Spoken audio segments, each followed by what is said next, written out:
اعوذ باللہ من الشیطان الرجیم بسم اللہ الرحمن الرحیم۔ سورہ توبہ آیات نمبر 37 تا 42 میں جنگ میں حرمت والے مہینوں کا احترام کرنے کی تاکید جو ابراہیم علیہ السلام کی یادگار ہیں۔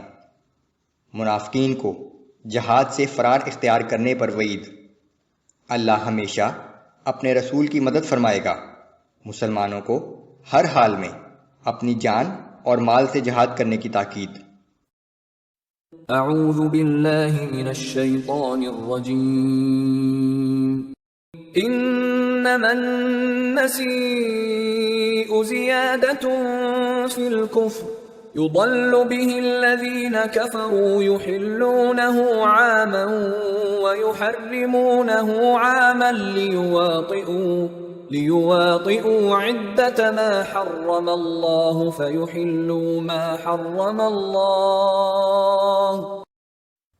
حرمت والے مہینوں کو آگے پیچھے ہٹا دینا کفر میں اضافہ ہے، جس سے یہ کافر لوگ گمراہی میں مبتلا کیے جاتے ہیں کہ وہ ایک سال حرام مہینے کو حلال کر لیتے ہیں اور کسی سال اسے حرمت والا قرار دے ڈالتے ہیں، تاکہ جن مہینوں کو اللہ نے حرمت والا قرار دیا ہے ان کی گنتی پوری کر لیں، پھر جو مہینے اللہ نے حرام قرار دیے ہیں انہیں حلال کر لیتے ہیں۔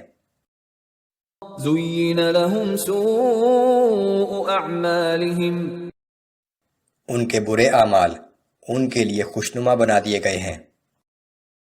واللہ لا يهدی القوم الکافرین، اور اللہ ایسے منکرین حق کو ہدایت کی توفیق نہیں دیا کرتا۔ قریش مکہ جنگ و جدل اور خون کے انتقام لینے کی خاطر کسی حرام مہینے کو حلال قرار دے لیتے تھے اور اس کے بدلے میں کسی حلال مہینے کو حرام کر کے حرام مہینوں کی تعداد پوری کر دیتے تھے۔ دوسری صورت یہ تھی کہ قمری سال کو شمسی سال کے مطابق کرنے کے لیے اس میں قبیصہ کا ایک مہینہ بڑھا دیتے تھے تاکہ حج ہمیشہ ایک ہی موسم میں آتا رہے اور وہ ان زحمتوں سے بچ جائیں جو قمری حساب کے مطابق مختلف موسموں میں حج کے گردش کرتے رہنے سے پیش آتی ہیں۔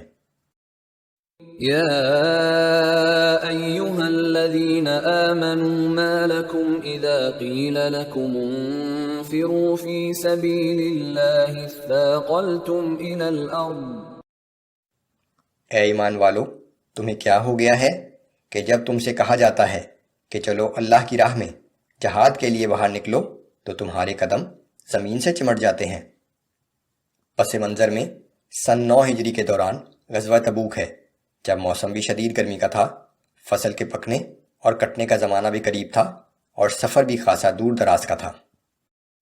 رضیتم بالحیاة الدنیا من الآخرہ، کیا تم آخرت کے مقابلے میں دنیا کی زندگی پر رضامند ہو گئے ہو؟ فما متاع الحیاة الدنیا فی الآخرة الا قلیل، دنیا کی زندگی کے فائدے تو آخرت کے مقابلے میں بہت ہی کم ہے۔ یاد رکھو کہ دنیاوی زندگی کا مزہ اور عیش و آرام آخرت کے مقابلے میں کچھ بھی نہیں۔ الا تنفروا يعذبكم عذابا أليما ويستبدل قوما غيركم ولا تضروه شيئا۔ اگر تم جہاد کے لیے نہ نکلو گے تو اللہ تمہیں دردناک سزا دے گا اور تمہارے بدلے کسی اور قوم کو تمہاری جگہ لے آئے گا اور تم اللہ کو کوئی نقصان نہ پہنچا سکو گے۔ واللہ علی کل شیء قدیر، اور اللہ ہر چیز پر پوری طرح قادر ہے۔ الا تنصروه فقد نصره الله إذ أخرجه الذين كفروا ثاني اثنين إذ هما في الغار إذ يقول لصاحبه لا تحزن إن الله معنا۔ اگر تم لوگ اللہ کے رسول کی مدد نہ کرو گے تو یاد رکھو کہ اللہ نے تو اپنے رسول کی اس نازک وقت بھی مدد کی تھی جب کافروں نے انہیں اس حال میں گھر سے نکالا تھا کہ فقط ایک آدمی ان کے ساتھ تھا، اور جب یہ دونوں غار میں تھے اس وقت پیغمبر صلی اللہ علیہ وآلہ وسلم نے اپنے ساتھی سے کہا کہ کچھ غم نہ کرو، یقیناً اللہ ہمارے ساتھ ہے۔ فأنزل الله سكينته عليه وأيده بجنود لم تروها وجعل كلمة الذين كفروا السفلى وكلمة الله هي العليا۔ پھر اللہ نے اپنے رسول پر تسکین و رحمت نازل فرمائی اور ایسے لشکروں سے مدد فرمائی جو تمہیں دکھائی نہ دیتے تھے، اور بالآخر اللہ نے کافروں کی بات پست کر دی، اور ہمیشہ اللہ ہی کی بات بلند رہتی ہے۔ واللہ عزیز حکیم۔ اللہ بہت زبردست اور بہت حکمت کا مالک ہے۔ انفروا خفافا وثقالا وجاهدوا بأموالكم وأنفسكم في سبيل الله۔